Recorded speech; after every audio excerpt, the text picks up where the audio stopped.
Bonjour Serge Nicolai, nous sommes au Montfort Théâtre où vous donnez Sleeping d'après un roman de Kawabata, Les Belles Endormies. Est-ce qu'on peut vraiment parler d'adaptation ou plutôt d'inspiration? Ah oui, non, c'est pas une adaptation.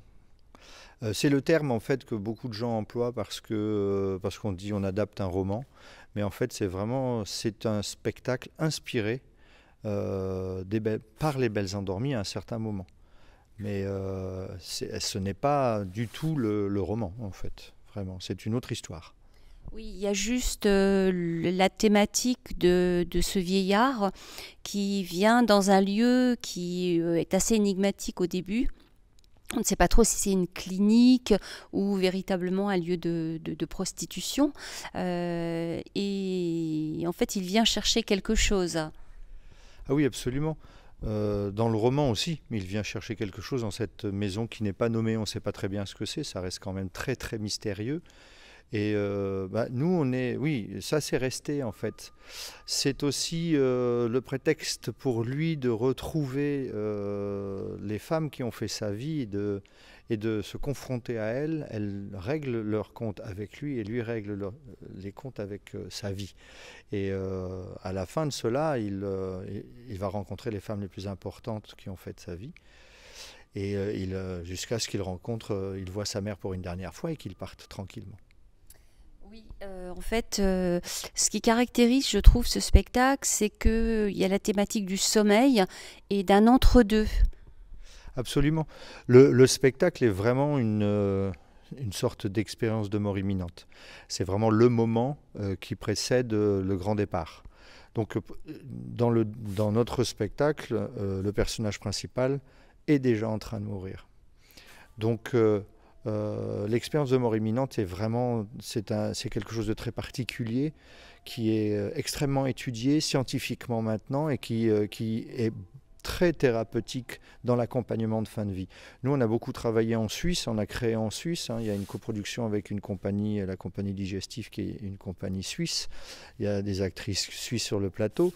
Et évidemment, on a beaucoup parlé de ça, mais on en a beaucoup parlé parce qu'aussi dans la vie privée de Yoshi, il y a la Suisse et il y a ce désir de partir volontairement à partir du moment où ça sera décidé pour lui. Mais du coup, ça c'était très très présent dans notre travail. C'est pour ça que le roman, au départ, j'étais sur une adaptation et puis en fait, la rencontre avec Yoshi a confirmé mon désir de ne pas faire une adaptation en réalité. Et je me suis rendu compte que j'avais besoin de commencer par cela et puis ensuite d'aller vers autre chose. Et puis vraiment, ça s'est déclaré comme étant l'évidence, c'était qu'on allait sur une expérience de mort imminente, sur un moment où, devant les portes, en fait, le moment du choix. D'ailleurs, Eguchi, à la fin, a le choix. On lui donne le choix de rester, de continuer ou de partir. Et il le fait consciemment et il décide de partir, sereinement. Et ça, c'était très important. Et il y a un grand travail sur la lumière. Oui, la lumière est très importante parce que c'est une extrême pénombre colorée et jusqu'à la fin où il y a vraiment beaucoup plus un faisceau lumineux blanc, il n'y a plus beaucoup de lumière à la fin. Mais pour moi, c'est important cette espèce de kaléidoscope lumineux qui pour moi, décrit un petit peu le prisme intérieur de ce personnage qui a des réminiscences de lumière, ancienne, d'église, alors qu'il n'est pas du tout. Mais comme c'est un personnage inspiré beaucoup de la vie de Yoshi, c'est un personnage, on avait décidé que notre Eguchi était un homme qui vivait en Europe, qui travaille en Europe, qui parle français. Et donc ça, c'était important et de pouvoir faire aussi des références à cela, c'est-à-dire à ce qu'il a vu dans son passé en Occident, ce qu'il mémorise et ce dont il se rappelle de son passé japonais et de son présent occidental, puisque tout se mélange en fait. Oui. Mais la présence du Japon quand même est très importante. Ah ben c'est un japonais. Ah oui, oui, non, c'est très important dans le Dans sens... l'esthétique, je trouve aussi. Oui, elle est à la fois inspirée du Japon, parce qu'il y a toujours cette confusion, c'est-à-dire que je n'aurais pas eu la prétention de faire un spectacle japonais. C'est pas un spectacle japonais, il est évidemment japonais parce que lui est japonais, parce que ça se passe, son passé se passe, de jeune homme, d'enfant et de jeune homme se passe au Japon. Donc il a ce souvenir-là, mais c'est pas complètement précis. Les kimonos sont... il y a quelques kimonos, mais c'est un assemblage de choses. Le personnage de Oni, qui est cette femme qui l'accompagne tout au long, qui prend diverses formes et diverses voix, elle est en kimono avec un pantalon. Il mélange les souvenirs. Il est pas aussi. Je voulais pas faire un spectacle japonais. C'est pas ça qui m'intéressait de toute façon, parce que je ne serais pas capable de le faire. Je pense qu'il faut être japonais pour ça. Mais je pense que moi, j'ai le regard occidental. Yoshi et Yumi ont les regards japonais, et c'est un mélange de tout cela, parce que cet homme meurt en Occident. Et les images, les dernières images de sa vie sont occidentales. Et il y a une confusion, en fait. Il a vraiment, il mélange, il associe les personnes. Voilà, ces fantômes reviennent avec des allures de théâtre aussi, puisqu'il y a les masques de No, donc ce sont des personnages du théâtre, vraiment. Et la musique aussi, on retrouve ce dont vous parliez, c'est-à-dire ce mélange d'Occident et puis de musique traditionnelle par des instruments. Absolument. Là, vraiment, la musique, il n'y a aucun instrument japonais. Ce sont des instruments qui viennent d'Afrique, du Mexique, qui sont du Pérou et de Corée. Les percussions sont coréennes. Donc c'est vraiment Mathieu Rauschwager qui est le compositeur, qui est aussi le personnage du musicien, qui est vraiment un personnage qui est autre chose qu'un musicien, mais qui a une certaine identité et entité. C'est un camarade du Théâtre du Soleil, on a travaillé ensemble en tant qu'acteur, c'est un acteur avant tout, mais le connaissant, je savais qu'il avait cette influence de l'Asie, dans sa musique, il connaissait, parce qu'on a beaucoup travaillé avec le Théâtre du Soleil sur l'Asie, et du coup, ça m'intéressait que ça ne soit pas un japonais aussi qui vienne faire de la musique. Qu'on ait comme ça, même dans la musique, une intention du Japon qui est un peu mystérieusement mélangée. Voilà, il y a la kilimba africaine, mais avec des consonances japonaises. On ne se dit pas que ce sont autre chose que des flûtes japonaises.